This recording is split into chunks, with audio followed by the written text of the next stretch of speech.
This is part 19 of our Link to the Past 100% walkthrough. In this part, we're going to get our next sword upgrade to the Tempered Sword. We're going to get a heart piece, the fourth and final bottle of the game, and then make our way to the Ice Palace. And the reason we couldn't get some of these things beforehand is because we actually need the Titan's Mitt that allows us to lift the heavier stones, and that'll allow us to get to the blacksmith.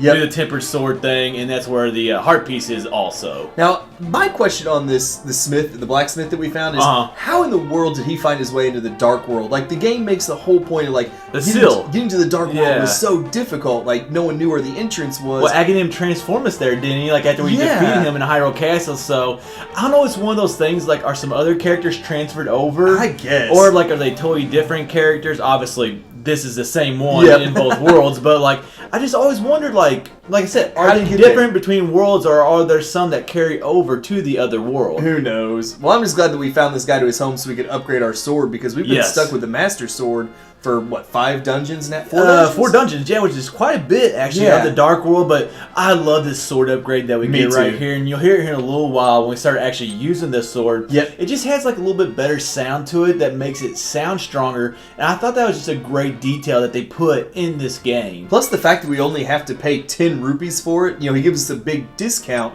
for we rescuing him. We just brought him back from the Dark World to the Light World. Well, it's obviously more peaceful, so he should get some kind of discount. I would say, though, it's like thinking rupees were 500 rupee. Flippers were 500 rupees. The sword upgrade was 10. That is true. That is true. Well, we've expressed our feelings about the flippers and how they're definitely overpriced. But I mean, at Zora Market, it's just you know, they'll get you. I mean, but they're their only market out there in that area of the map, so they can gouge prices like that. So probably looking into that too far. But I also really like how the tempered sword looks. Like, it's got like that golden glow to it instead. Well, it's got the orange. It's got an orange glow to it. Like, we'll actually get a sword later on. They'll actually have a golden glow to it. But you know, it's one of those things, like, we haven't really seen that much in Zelda, like the rest of Zelda.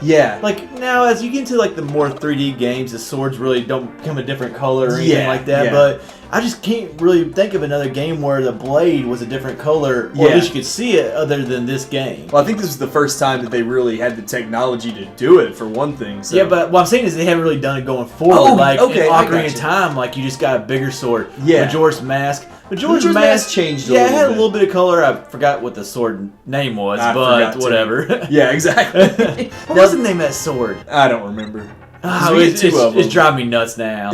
So go ahead.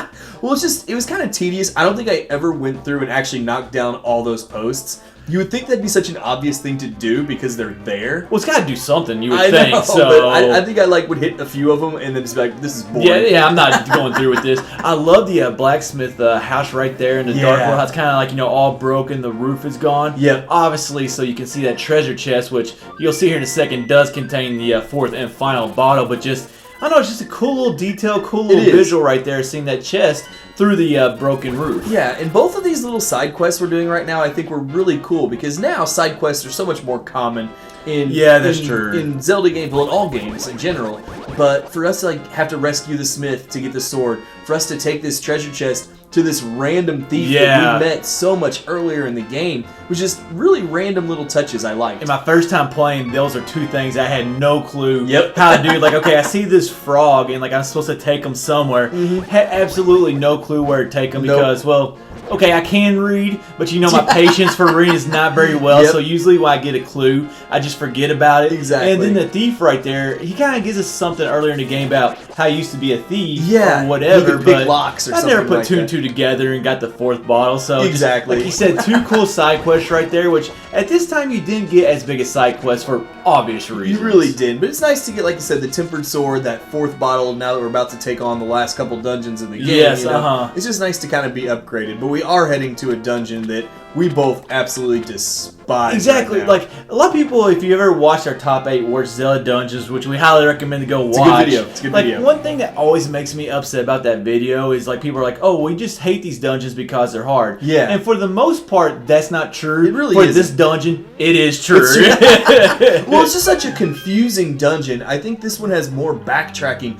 and going roundabout than any other dungeon we've done so far. And it's by far my least favorite in this game. I believe it's yours. Yeah, it's my least favorite too. but it's backtracking, but it's more like I've always looked at it as circling around. Yeah. Like, yeah, you do backtrack, but it's more like you actually have to go in a circle. You really do. And get that all right, but the main reason I hate it is, because like I said, it is difficult, but the ice and like slipping on the ice, I always found that to be a pain in this dungeon. It's very annoying, and they combine it with like certain traps and enemies and things like that just make it so frustrating to go through. I mean, it is the 5th dungeon in the game, so yes, it should be more difficult. And you'll see us use the Bombos medallion a lot throughout the dungeon because it does things like this. Because like when you're slipping everywhere, it's kind of hard to defeat enemies. But just that whole ice thing and like I hate slipping, just a little bit more difficult. Now, one thing I do actually like, and it goes along with the dungeon, obviously, is just like the light blue and bluish color that we get with the dungeon. It was just a nice mix-up in the game. Yeah, all the dungeons are a different color, but this one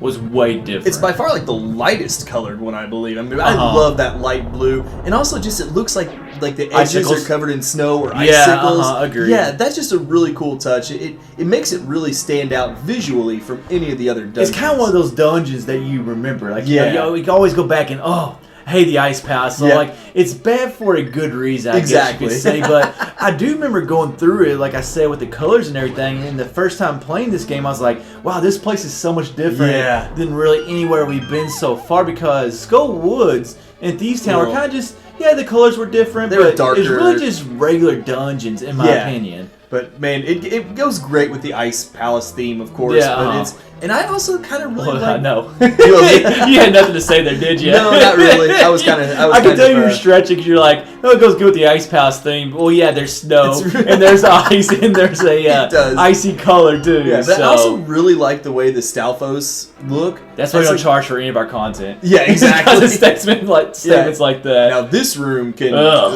hate this room so much. I know you mentioned this one. Just the moving floors combined with the spikes. It's just, and then the enemies running back and forth. It's just so. It's like Mothula. It's just mean. Like, the boss of Skull Woods, like the floors go in different directions. It's like, switching up. You kind of get your momentum going one way and then it stops or whatever. So you can see right there, I used the cape. Once you get the key, I think it's just easier to use the cape right there. I agree. And, escape damage. But there will be bubbles throughout this dungeon that you can use your magic powder on to get a fairy. So you really don't get to a place where you're low on hearts until the boss fight, which we'll talk about that when we get there. But the boss is not that hard either. It really is, and it really is. And we do get plenty of fairies throughout this dungeon. I think there's a fairy room we drop down into later on. Plus, like you said, there's plenty of bubbles bouncing around that we're able to turn into fairies. So we never really have an issue with that. No, we don't. And like I said, like earlier in the dungeon, like these Pingators, these were probably the biggest pain in the butt enemy that we had in this dungeon. Now, one thing I did like was they're new. Like we see like a lot of recurring, enemies, obviously in Zelda. I always like when I get to a dungeon later on in the game and there's actually like a new enemy there. But Me too. I just remember sliding all over the place and those would come at you from different directions and they were just a pain. They really were, especially when there's like 6 of them. And they're all, like I said, sliding all like at first they're all kind of sliding in the same direction. Yes. As they start bouncing off things, they all start going haywire in different directions. And that's why that Bombos medallion just really comes we'll be using a lot. It's kind of cheating, but you know what? Who cares? Now you'll notice right there that I actually use the Pegasus shoes to like kind of go down those steps. Yeah. Always found it easier in this dungeon, at least in ice rooms. Like I always found it easier to hit those steps if you use the Pegasus boost because it kind of centers you in the middle of the steps if you hit the side of them. It's so annoying sometimes when you're sliding on the ice and you're trying to get through the stairway, and that sounds so stupid. It makes it sound like we're terrible. It's true though. But it's just if you're not lined up perfect, you just keep bouncing back and forth. It's true. Oh, it's definitely true. Look at me. I'm slipping all over the place in this room right here. And this room, I've always hated this room. It doesn't look that hard. But it's just like there's no edges. Well, there's edges, obviously. Well, there's no barrier. There's no railing. No what? There's no railing. Well, yeah. Well, I haven't seen a railing in this whole game. Good point. Here, use this one to help you walk along. But it is tough walking along that pathway. You got the flame, which is a nice contrast. But this will basically go ahead and wrap up part 19 of our 100% walkthrough for Link to the Past.